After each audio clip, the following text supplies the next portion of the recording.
DIY hacks, tips or tricks. You said you wanted more of them, and I grabbed 3 friends, and we're going to give you 6 more today. So stick around, join Matt Brander, Jason McGinn, Matt DiResta, and myself as we try to pass along some tips that'll hopefully make your life a little easier.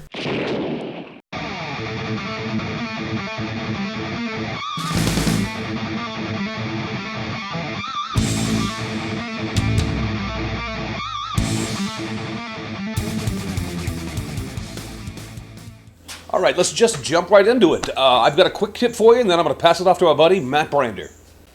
F-style clamps. We all have them, we all use them, and they all get dirty. And the real answer to the problem, because these things, mine get stuck right there, and I have to really push on it to clean it.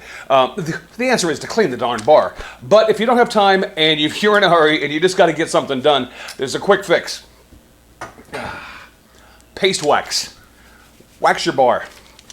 Mine was getting stuck right here. But go ahead and just wax the bar.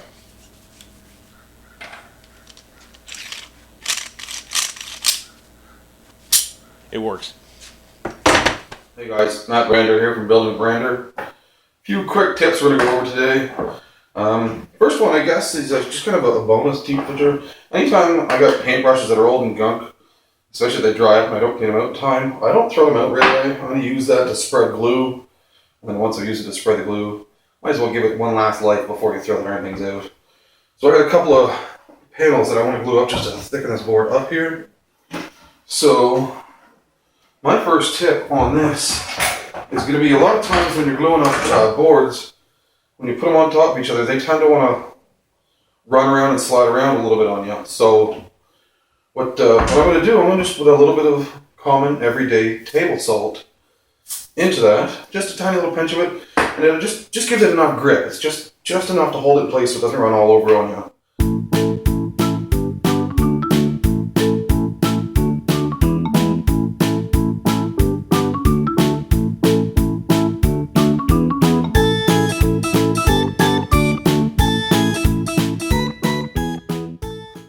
So there you have it, guys.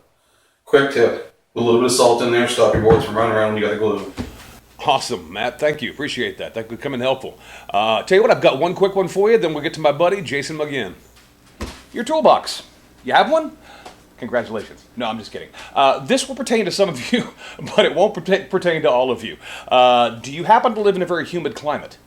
I used to live in a very humid climate, and I could tell you the tools inside my toolbox, I used to be able to watch them rust because of the amount of humidity that was in the air. But there's a fix. Got an old sock? Got a couple lumps of charcoal that you would normally use on your barbecue? Put the charcoal in the sock. Wrap the sock up. Throw it in your toolbox. Close the lid.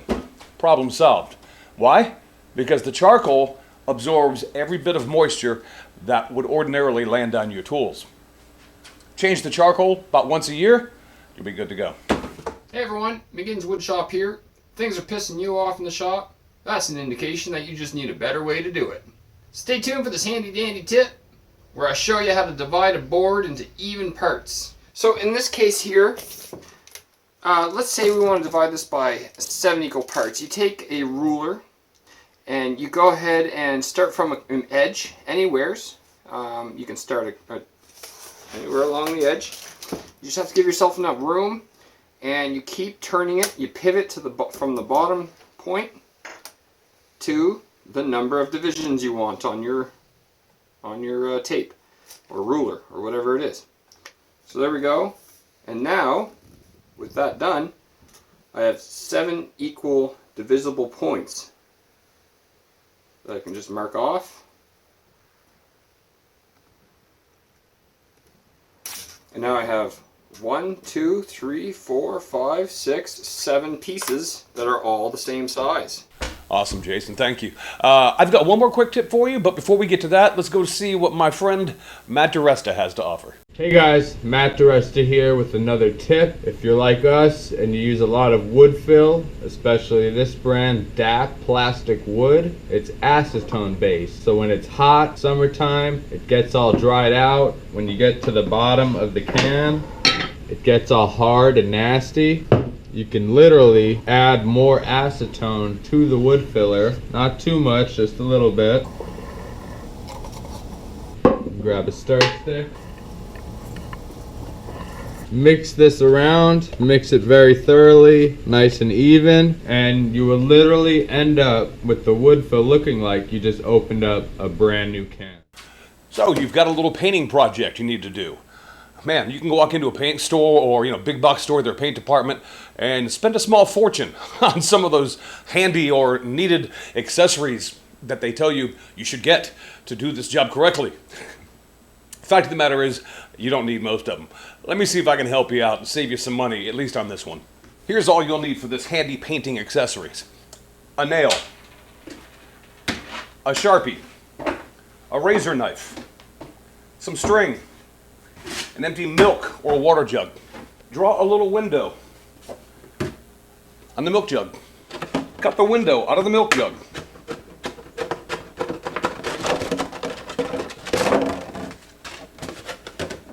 Tie the string to the end of the nail.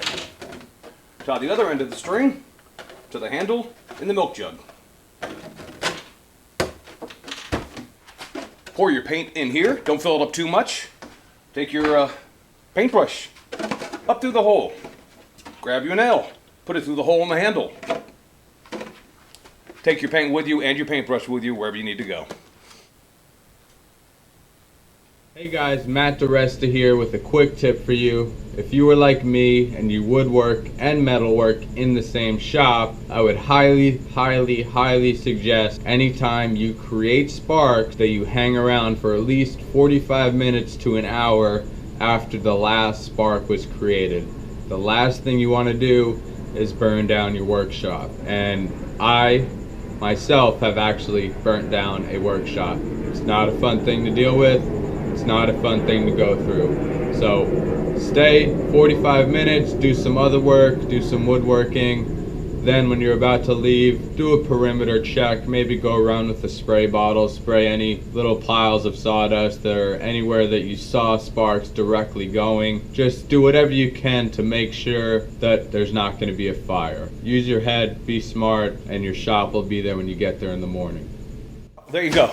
I hope you enjoyed this collaboration. I had a lot of fun doing it. I know the other guys said they did too. So, and each of them has put out a video with different tips and tricks in their videos. So I would encourage you to go check out Matt Brander, Jason McGinn, and Matt DeResta. The link to their YouTube channels is down below. Each one of them has a tips and tricks video that is different from the other. So you have a chance to learn a lot from these guys today. I would invite you to do so.